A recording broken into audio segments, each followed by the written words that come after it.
CESCO-დან გათავისუფლებულ თანამშრომელთა დიდი ნაწილი მიიჩნევს, რომ სამსახურიდან პოლიტიკური შეხედულებების გამო გაათავისუფლეს. 15 საჯარო მოხელიდან 6-მა უკვე გადაწყვიტა სამართლებრივი დავა და მათ უფლებებს ორგანიზაცია სამართლიანი არჩევნები დაიცავს. ორგანიზაცია უკვე ამზადებს სარჩელს. საარჩევნო ადმინისტრაციაში რეორგანიზაცია 2024 წლის 16 დეკემბერს დაიწყო და უწყება მწინსწრებად გაავრცელა განცხადება, რომ აპირებდნენ შტატების შემცირებას და ამას არ ჰქონდა პოლიტიკური საფუძველი. თუმცა გათავისუფლებულთა შორის ძირითადად ის თანამშრომლები აღმოჩნდნენ, რომლებმაც სოციალურ ქსელებზე თუ სხვაგან ღიად დააფიქსირეს პოზიცია საქართველოს საგარეო კურსისა და 28 ნოემბრის შემდეგ დაწყებულ საპროტესტო აქციებზე განვითარებული მოვლენების შესახებ. 16 დეკემბერს მოხდა ბრძანება გამოიცა რეორგანიზაციასთან დაკავშირებით 17 დეკემბერს საშტატო ნუსხით, რომელიც ვნახეთ უბრალოდ იქიდან მივხვდით, რომ უკვე განთავისუფლებულები ვიყავით. ჩემი ჯგუფი აკეთებს სწავლების მონიტორინგს, რომელიც ძალიან მრავალრიცხოვანია და შესაბამისად ის 6 ადამიანი, რომელიც ვიყავით ჯგუფში, ვერ აუდიოდით ამას და ეხლა გაურკვეველია, ვინ უნდა გააკეთოს ეს საქმიანობა, ვინ უნდა ჩაატაროს. ჩვენ შემთხვევაში სამსახური დარჩა, სწავლების მონიტორინგი დარჩა მხოლოდ 2 თანამშრომელი, 4 ვართ განთავისუფლებული.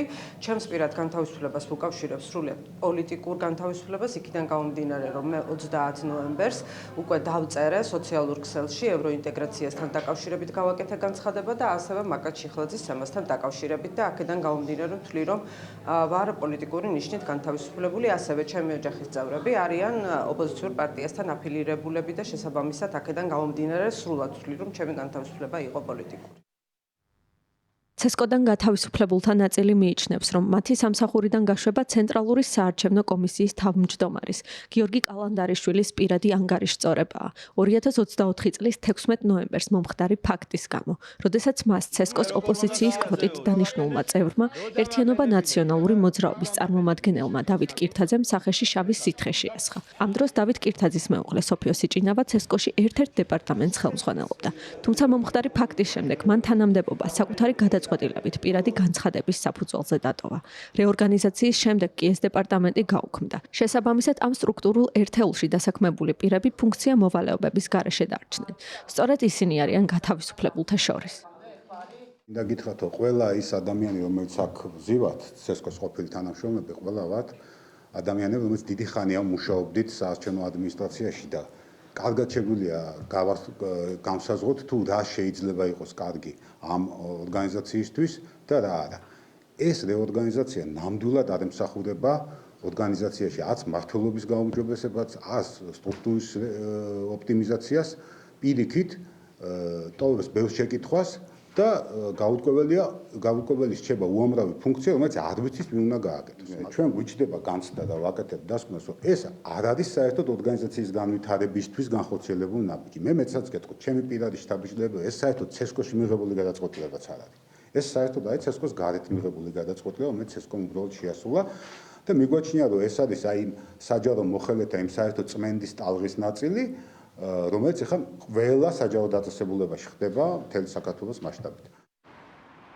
ქართულმა ოცნებამ 13 დეკემბერს დაჩქარებული წესით მიიღო საჯარო სამსახურის შესახებ კანონში ცვლილებები, რომლებიც სამოქალაქო ორგანიზაციების შეფასებით საჯარო სამსახურიდან გათავისუფლების მექანიზმს მნიშვნელოვნად ამარტივებს. მაგალითად, ორგანიზაცია სამართლიან არჩევნებში მიაჩნიეთ, რომ CESCO-ში მიმდინარე რეორგანიზაცია უწყებიდან კონკრეტული პირების სამსახურებიდან გათავისუფლების გამო გადაწყდა.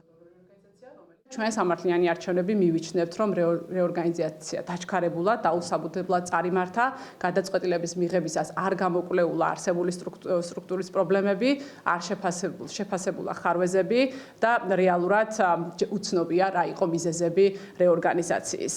ასევე რეორგანიზაციის ფორმალურ ხასიათს ადასტურებს ის ფაქტიც, რომ ცვლილებები არ ემსახურებოდა CESCO-s რეალურ არსობრივ და ფუნქციურ გარდაქმნას და მიმართული იყო კონკრეტულ პირთა სამსახურიდან გათავისუფლებას. CESCO ამ მოსაზრებებს არ ეთანხმება. უწყების პრესპიკერი ნათია იოსელიანი ამბობს, რომ საარჩევნო ადმინისტრაციიდან მრავალწლიანი გამოცდილების მქონე თანამშრომელთა გათავისუფლება უწყების საჭიროებებიდან გამომდინარე მოხდა და მათი ღიად გამოხატული კრიტიკული მოსაზრებები მათი უსამსახუროდ დატოვების საბაბი არ გამხდარა. ის რომ აღნიშნული თანამშრომლები გათავისუფლდნენ ევროინტეგრაციის კურსის მხარდამჭერისთვის, ამ შემთხვევაში მაშინ შეგვიძლია ისიც ვთქვათ, რომ ცენტრალური საარჩევნო კომისიის თავმჯდომარე და ყველა თანამშრომელი უნდა იყოს გათავისუფლებული სამსახურიდან. შესაბამისად, აღნიშნული განცხადება არ არის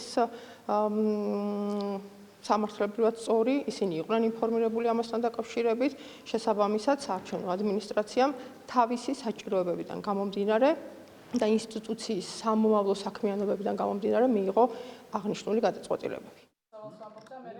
ცესკოდან გათავისუფლებული თანამშრომლები აპირებენ სამართლებრივად იბრძოლონ საკუთარი უფლებების დასაცავად.